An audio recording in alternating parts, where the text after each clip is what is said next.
Item: SCP-1632. Code name: Beta Ring Xing. Object Class: Euclid.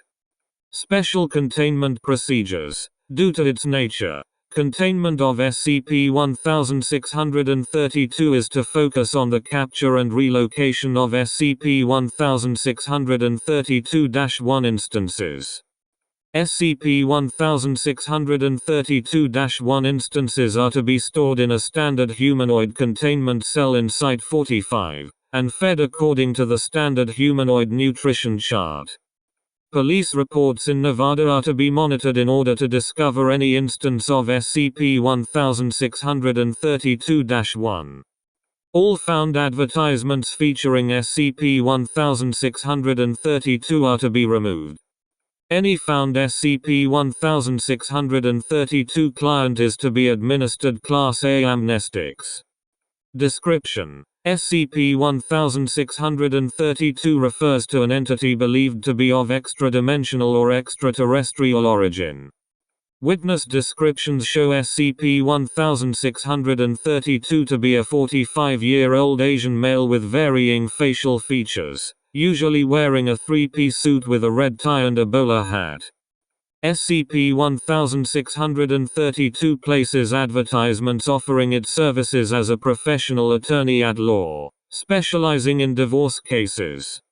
SCP-1632's actions are focused on civilians in the state of Nevada. These advertisements can appear in multiple sources and formats, including flyers, internet pop-ups, Craigslist entries, and billboards. Hosts of these advertisements are unable to recall any information regarding SCP-1632, other than his appearance. In every advertisement, a sequence of 10 unknown symbols appear where a telephone number would normally be placed. Tests have shown this sequence to be a low-threat visual cognitohazard which causes the symbols to appear to be random numbers. However, individuals who require SCP-1632 services are able to contact SCP-1632 using the number provided. All attempts made by the Foundation to obtain the correct telephone number have failed. SCP-1632 will assist its client, S, with the various legal processes of obtaining a divorce from a spouse. SCP-1632 does not appear in the vicinity of Foundation employees or recording equipment, making surveillance of its appearance difficult. Clients of SCP-1632 report its service to be helpful and inexpensive.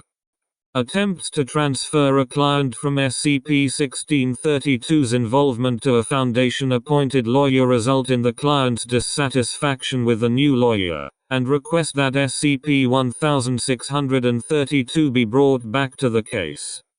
Administration of Class A amnestics to clients have proven successful in halting SCP-1632 cases. When a divorce case is finished, SCP-1632, its client and the client's former spouse will disappear. After a few hours, an instance of SCP-1632-1 will appear where the client was. SCP-1632-1 refers to a biological entity that consists of an SCP-1632 client and the client's former spouse physically fused together. SCP-1632-1 instances are usually found wrapped in white cloth, for an unknown purpose. SCP-1632-1 instances tend to be radically different in the method of fusion, ranging from both partners becoming fused at the pelvis region, to appearing as a mass of non-discernible tissue. However, nervous and respiratory systems are not modified, allowing both partners to utilize cognitive functions and vocalize respectively. All attempts at surgical separation, even when the procedure itself is relatively harmless, have been met with failure.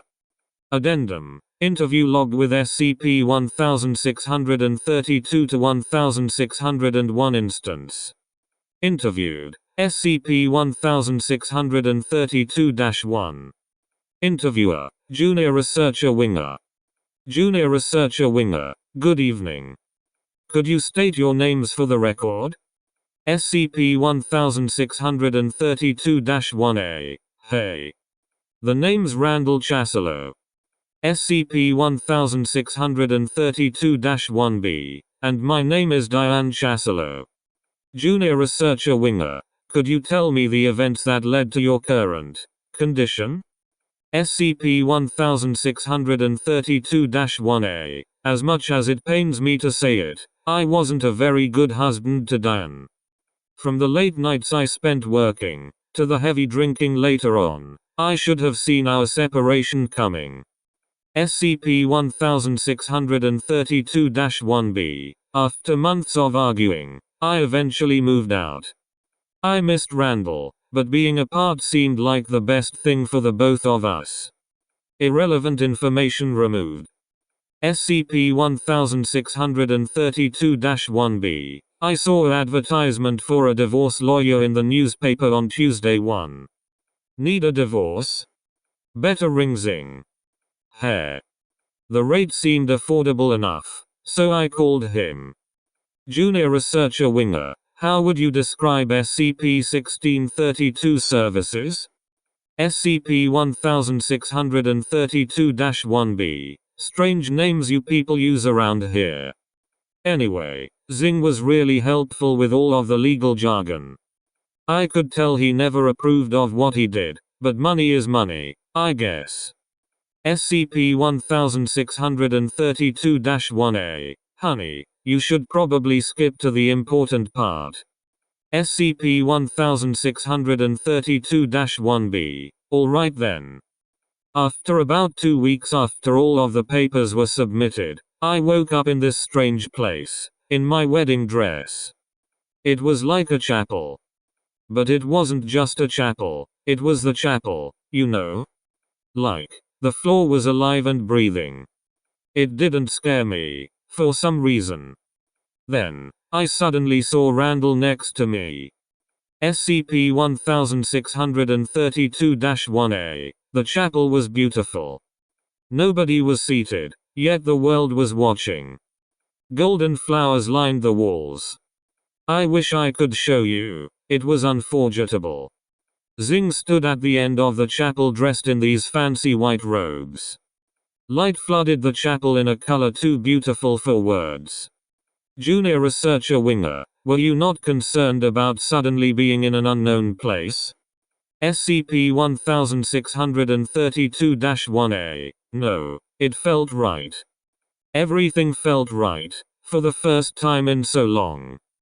SCP-1632-1B. Our memory's a bit fuzzy after that, but next thing I knew, I was back in my house, together with Randall, the way it should be. Junior Researcher Winger, does this mean you are satisfied with your current condition? SCP-1632-1A. Satisfied?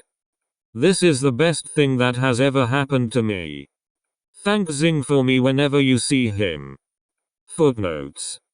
1. This is the first found occurrence of SCP-1632 utilizing newspaper ads.